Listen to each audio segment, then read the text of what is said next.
Hey, everybody. Welcome to another episode of the Collards and Curry podcast. I am Pierre Quinn. And I'm Colleen Alexander. And on this podcast, we talk all things fun, focus, and faith. Faith. So I don't know why that was so awkward. That was awkward. Maybe because we're late this week. Yeah, it is late. We should have had this episode recorded and published and YouTube video, but you know, some weeks are like that. Yeah. Some weeks are like that. So let's jump into this episode. Okay, I did it again. What's that? Before we jump into the episode, I want to thank everybody for supporting the podcast. You listen to it, you watch the YouTube video, you have subscribed on Buzzsprout, Apple Podcasts. You can even ask Alexa. You've done that.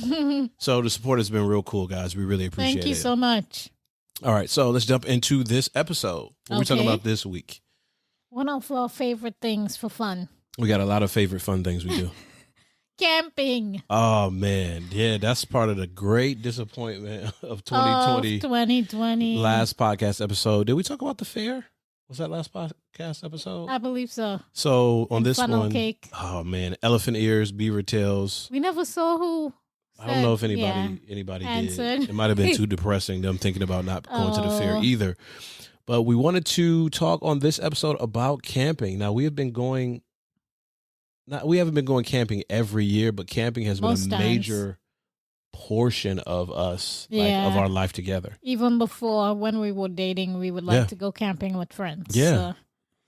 So I'm just going to start off by saying, if you are not going camping, you are missing out on, you're just missing out. What's your favorite thing about camping?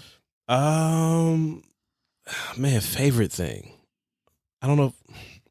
Cooking. I know you do like to cook over the fire. Cooking over. And we cook like we're home. Yeah. I mean, when we go camping, it's serious business. Yeah. I mean, we're out there, frying chicken. We're making spaghetti. Yeah. It's a real garlic thing. Toast. Pancakes. Yep. It's a real thing. And it's over the fire. I know some of y'all go camping and you got the little gas jump off. Mm-hmm. But no, over the raging fire, you can't predict the temperature. Nice smoky taste in your food. And the smoke that's all over your body. And in your nose that you gotta clean out. Yeah. So what about camping do you like so much? I think it's just the getting away from the regular routine of life. Yeah. Yeah. Yeah. It just, it just feels so good. Yeah. It's like the air feels cleaner. I mean, in and most you're cases not it probably distracted. is. Yeah. Yeah. You're actually taken in the moment. Many times we're so distracted with our screens or with our job. So I love camping. Yeah, and you get the chance to hear sounds that you don't often hear, especially if you live close to a city. Mm-hmm. And the sounds of nature, it's really soothing. It's really relaxing. I mean, think about it. Those are the sounds that a lot of us put on TV or on YouTube or for us on Alexa when you're trying to sleep. You play those nature sounds or those beach sounds. Or sounds of outdoors. Oh, my favorite thing. This is my favorite thing on camping. Usually the nighttime around the fire. Mm-hmm. I love it. I love to play with fire. So yeah. it's like, since I was a kid, we would just be outside at night just making fire. Okay, so favorite camping trip that we've been on? I don't know. I think that one time I can't remember exactly where, but we camped close to the beach by the dunes. You remember that? In tents? By the dunes? Yeah. Like college? No, it was with the kids. And I think that night, my sister, she went into labor and had to leave. And you remember that? I am fuzzy. The reason why I say that, because I love hearing the ocean, camping by the beach. Where were we by the dune? This was in Michigan? Yeah. I think it wasn't St. Joe. It was a different, I can't remember that place. Not Bridgman. It was some other place we went to. Okay. But it It was close to the dunes. Okay. Yeah. It was fun though. Yeah. I mean, the experience of it all, the packing up, the firewood, the tents. Yeah. I mean, we had this, I don't know why we bought this massive tent. A hotel off a tent, you mean? For 4 of us, and we had to downsize. Yeah. It was way too big. I think it was what, a 10-man tent? It was huge. Yeah. It was massive. It was a massive tent. And the thing about having a tent that big, that it's hard to stay warm because it's so big. We were like in the corner. You could fit 12 more people in the tent. So but we really like it. I mean, the kids love the outdoors. They do. They love camping. So I'm hoping this year we get to go camping. We should just go. Yeah. We should just go. Now, for those of you who have been camping, we'd love to hear what your favorite camping experience was, or maybe even worst camping experience. Do you have any of those, like camping trip that just like, this was a fail, we shouldn't have done that? Not really. You? Well, I think so. Which one? This was in college. We went camping. It was a handful of us. We pitched our tent on a walkway. It was at the dunes. And we pitched our tent on the not concrete. No, it was. I don't know how we got the tent up there, but we got it up there. And let's just say, in the tent there was a fight over a candy bar. What? Because of the fight over the candy bar, one of my friends proceeded to break the tent. Oh my! Do I know this friend? And we had to drive home. Oh no! Because the tent was the camping trip was ruined. It was. I mean, we had no tent. He broke all the fiberglass poles. Was fiberglass? I don't know. He broke the poles, and the tent fell down on top of us. No, I do remember. This wasn't in the U.S. though. This was back in Trinidad when we would go. Great trip. Yeah, maybe we're talking about two different stories. Yeah, you were talking about when you came with me and we built our own shelter kind of thing that with was fun. tarp and branches. That was fun. Yeah, that's what we're used to doing for our church campouts. A lot of at my church at least in Erin SDA. But this one year, I can't remember exactly what place it was our church went to. We usually go camping while the rest of the country's carnival is going on. We would go camping, which was a great distraction. Why was that? What do you mean? Why y'all camping and not carnivaling? Because you ain't going and jump up nowhere. But anyway, we went, and I think it was like a stadium ground or something like that. Someone had the bright idea to go camping at this place, and the weather was bad. It was raining, and since the place was so flat in the stadium, it flooded. So the whole ground was soaked. What kind of stadium was this? I think it was a soccer field, probably. Okay. Yeah. So we get to the ground, and the ground is soaked, and there were like scorpions on the ground. What kind of? Yeah, they came out as soon as the rain started to fall. Okay. So eventually they had to find a different site for us to go camping. And I think we ended up at a church site or something like that. Yeah. So that was my worst one. And by the way, back home, we used to take our mattresses to camp. You would see vans loaded up with everybody's like your bed mattress, like your bed mattress. Like you taking your mattress off. First of all, yeah. So that's gotta be a Caribbean thing, because in the hood, you ain't lifting nobody mattress. Everybody ain't got a mattress. First of all, you ain't lifting no mattress. It wasn't like the mattress up here. It was just big, like sheets of sponge. So it wasn't spring mattress that you have. Big sheets of sponge. Yeah. Like that one time we went to that one college. And that one time we went to the one college and we were standing there doing yeah, and there were big sheets of sponge together to make the bed. Yeah, that college will remain nameless. But we loved camping back home. It was so much fun. You would be most times close to the beach. That's why I loved it. And you hear the ocean, the waves just crashing early in the morning. I just loved that. So. Yeah, and I know we got some serious campers. Out there. So if you are listening to this, let us know or hop on the YouTube video and tell us about your camping experiences. Yep. Now, there's a big part of camping for us, and you mentioned this before. It's the unplugging piece of the camping experience. So there was this thing that came out several years ago. It's the idea of a digital Sabbath. Yeah. This is several years ago. So this is the website is digitalsabbath.io. And this is a while ago because they referenced 2015. So it was a couple of stats from this website. 61% of us check our phone within 5 minutes of waking up. Wow. 90% of students experience phantom vibration or imaginary notifications on a regular basis. Now, have you ever been there where you thought, yes. did my phone ring? Did my phone buzz? Definitely. And this is in 2015. In 2015, the average person on Netflix watched over 24 days of video. OMG, that's a lot. Yeah. So, but going back to that phantom thing you mentioned, I think it becomes such an addiction for us that we can't get away from looking at it. It's like, I just gotta look. Maybe I got a message. Maybe I got this. Maybe somebody liked the post or something, Maybe Brad's deal sent me a new deal at 3 o'clock in the morning. Exactly. So it's hard to pull yourself away from the screens, man. Well, let's a couple of the causes on digitalsabbath.io. These are the causes of our digital addiction.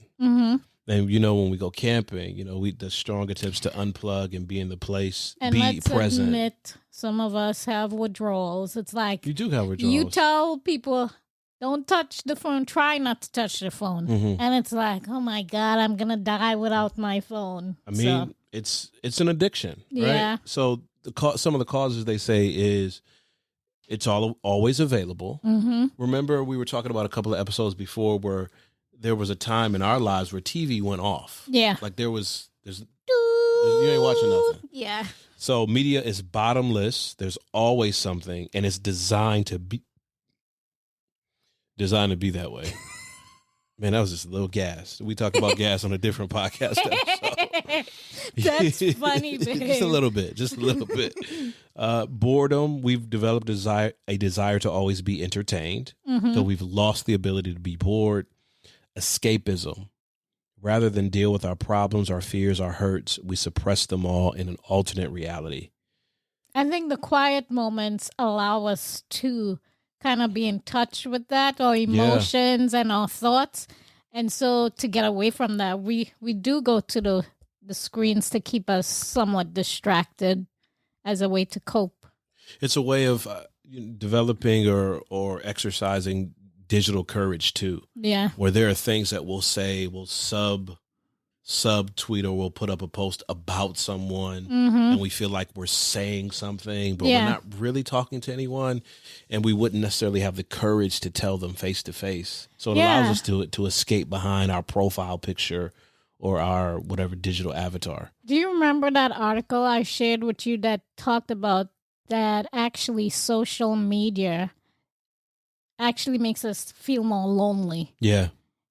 Because you feel so isolated. Many times you go on there, people see whoever's post, and it may bring up, feelings of envy, of regret that you haven't done certain things in your life. And so many times we leave the social media platform feeling depressed or like we're not good enough. And it's tough and tricky because what people who are social media experts say is that you're supposed to engage. That's what makes the platform what it is. But if we're honest, a lot of us we're just lurkers. I mean, we just want to see what's going on. You can tell you're a lurker if you don't have a profile pic. Yeah. Let me go on there and see what she's doing. Don't try to add me as a friend on any social media platform if there's no profile pic. Yeah. That says to me you are not interested in engaging. You just want to lurk. You just want to creep. And you don't responding to people. If someone puts up a post, you're supposed to respond, start a conversation. But a lot of us is just, we like to consume. It's safe, or we're afraid because we drag people or cancel people or whatever it is in the digital space. So some of us don't even want to share our opinions because we're afraid of how people may even respond to our opinions. So it's a messy playground to be in sometimes. It is. And you feel like you have to keep up kind of with the Joneses. Yeah. And the Joneses are imaginary people. They're the people. It's all an illusion, It's an I illusion. would say. Illusions of grandeur. Because we try to follow people on social media who are doing certain things. And now there's a segment of being a social media influencer, which is, I mean, if you go back in a few years ago, the socialite, right? That was the original social media influencer. Like the Paris Hiltons of the world. Was definitely they were popular for being popular, I guess. Kim Kardashian, yeah. So a lot of us really are trying to keep up with that, trying to be popular for the sake of popular. And it's a draw. It's an escape. And we talked about relationships. If your relationship is not going well, or you have problems talking with people or wrestling with tensions, you can create a version of yourself that people crave. That's true. While at the same time, you are intensely lonely. And that's why I like how we talked about camping, going back to nature and kind of unplugging, being in the moment, enjoying the moment. In psychology, we talk about mindfulness, enjoying the moment so you're not, replaying the past and the things that you felt that you regret you didn't do, and trying not to worry about what's to come in the future. And I think it's important for us to just establish some practices. I know it's hard. It is. Put the phone in another room to charge. At night especially, it's so hard. Even I do it all the time. The first thing you want to reach for in the morning is your cell phone. Let me see what I miss over the night.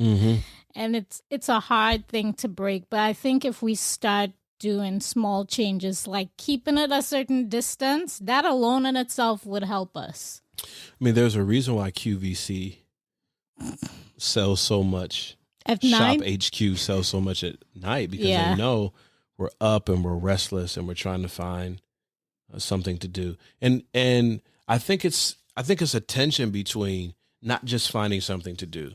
Because I found, for me, there are certain nights where I feel like I can't sleep. Yeah. And I enter into a creative project. It's so much I get out of it. But a lot of times, if I'm in a space where I can't sleep, I'm too lazy to activate, to do something. Yeah. So I want to be passive. And watching TV or scrolling on my phone is so passive, but it feels like I'm doing something. Yeah. Also, I know for a lot of people, we use those things to kind of protect ourselves from feeling lonely or depressed. So we think by turning on the TV, like we're not alone. Yeah. We have the voice from the television coming back to us. Oh, that's a big thing. Yeah. And a lot of us, more than we care to admit, especially at nighttime. Yeah. I guess we can save that for a different conversation. We feel uneasy at night. So we have this sound or even white noise to kind of keep us from our thoughts or whatever's going on. And it might be better, instead of having the TV on, to perhaps use one of those apps that help to calm us and kind of, bring us back to kind of focus and be in the moment, instead of having our minds overactive and then we really can't sleep. Man, we'd be happy to recommend a specific app if they gave us some sponsorship dollar. Maybe I'll look that up and see if there's an app. We have one from our friend Pastor Graham you could mention. It'd be awesome to mention one of these apps if they gave us some sponsorship dollars. We have to talk to him about that. Listen, gotta find out where the money resides, okay? So really, babe. Just want to encourage. I know it's tough. You mentioned that though, where the money reside, he'll come looking for you. Could be. Just encourage you to put the phone down. Practice practice it. Yeah. And be careful how you have the conversation, because some of us, man, we are just extreme and we attack people. You shouldn't be on your phone. And we want them to do everything all at once. Yeah. A great way to start off is making little changes in your routine, especially going to bed, your bedtime routine, whether it's turning off the TV or whatever, a specific amount of time before bed so your brain could just kind of calm down. I mean, that's why we don't have a TV in our bedroom. Yeah. I always wanted a TV in my bedroom. You've been thinking about it lately, though. Yeah, I mean, I've just been saying that, trying to make me feel good. In some ways, yeah, but I mean, when you're in the bed, you got to sleep. That's true. It's been good. Yeah. I have to say, it's been good. We talk a whole lot more when we go to bed, when the TV isn't on in front of us. So it's been good. So what about faith? What are we talking about this week? I don't know. I can't remember. I think we said something about evangelism. Oh, that's right. Because eventually I wanted to talk about unplugging for our devotional life, but you canceled me on that, and you said we got to come up with a better topic. So this is our better topic. Oh, really? Yeah, that's what happened. Put it down on me. Okay. That's what happened. So, well, we got, 7 minutes? Okay, so one of the things that we were discussing as it relates to our faith is why do we think it's so hard for people who grow up in church environments, religious environments, why is it difficult sometimes to make friends without converting your friends? So this whole idea, it's a phrase that kind of bothers me a little bit. And the phrase is friendship evangelism. The idea of being a friend to somebody just with the possibility that they're conversion. Not even with the possibility, with the motive. Okay, with the motive. Yeah, with the motive to convert them. And again, we want all the smoke. So if you got comments on this. Yeah, please bring the comments. We would love to have some dialogue about this topic. But yeah, I know for me growing up in my church, it's something you always hear.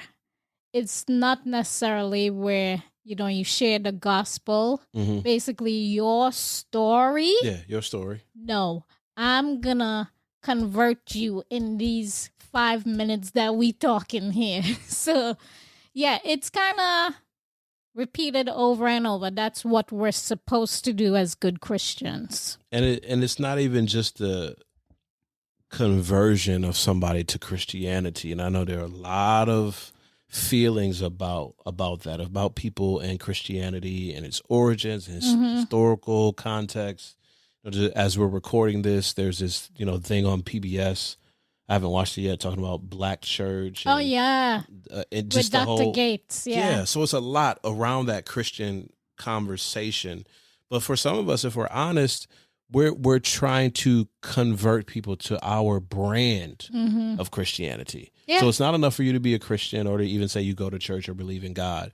If you don't follow precisely my unique prescription on what I'm challenging your whole religious ideology because it doesn't match with mine. I've seen that a lot. And I think we fall into that too much, thinking, okay, because this person does not believe this specific doctrine that I believe in, that they're somehow gonna be lost. Yeah. I have to save them from that. Yo. So when we traveled this past weekend and we went to New Jersey, I didn't tell you this. We were in a Dollar Tree in New Jersey, and this guy was having one of those religious conversations with a person who worked in Dollar Tree. And you could the cash register? No, it was in the they were in the aisle. Oh. And you could tell the person who worked there was clearly uncomfortable. Yeah. And this guy was just going on, and he was like, I just get in a space where I just can't help but talk about Jesus, and it just comes out of me. And I'm not saying I'm more, religious than that guy. At this exact moment, I'm walking by them, and he said, I'm not saying I'm more religious than that guy. That guy is referring to me as I'm passing by. Wow. Or that lady over there is just, and I don't mean to offend. It was like, you've been in this moment before. You've experienced it. The fire hose of information and conviction was turned up 1000%. And this person, you could tell, just did not want to talk to him. And I'm just like, why do we keep training people that the way, like training people, one, you have to bombard people with information, and their resistance to your information is the evidence that they really need conversion. Well, one of the things I've heard through the years, right, is the thing about the church militant. And I never liked hearing that. Some people don't know what you're talking about. Yeah. Can you explain? Not really. I mean, seriously, I don't even know what they be talking about. Like, okay, so it's like you gotta go strong. Like, all right. So I think, and I'm, somebody correct me here if I'm off with this. We take some of these adages as it relates to, like Ephesians 6, right? Yeah. Put on the whole armor of God.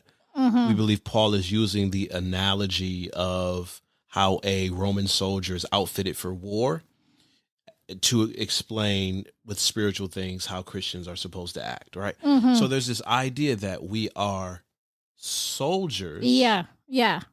So, and people interpret that a lot of different ways. I mean, I've heard big time preachers in our church talking about we need to be like the church militant, and I'm like, what? Whoa, we need to get like fatigues and you know what I'm saying? It's just, honestly, I think it's kind of bizarre when people talk like that. Well, you start to see how, from an outside perspective, people can look at you like you're crazy. Yeah. And I think the idea of militant in religious conversations in the churches that we grew up in is that you got to be super serious. Like, you got to be... Meaning what? What do you mean super serious? Be specific. Let's hear. You can't... I know for one of the things, you gotta be vegan. Okay. You gotta be vegan. See, some people are like, what are they talking about You eating again? that flesh, you of the world. Yeah, if you eat me, you going to hell. Or you just, when Jesus comes, you're not going to see him. Yeah, that's the one I've heard I grew up on. You're not going to be alive when Jesus got... I don't know. And some of you are thinking, man, what religious context did you grow up in? And for other people, you're thinking, I probably didn't grow up in their church environment, but every denominational structure and framework has its crazy section. Yeah.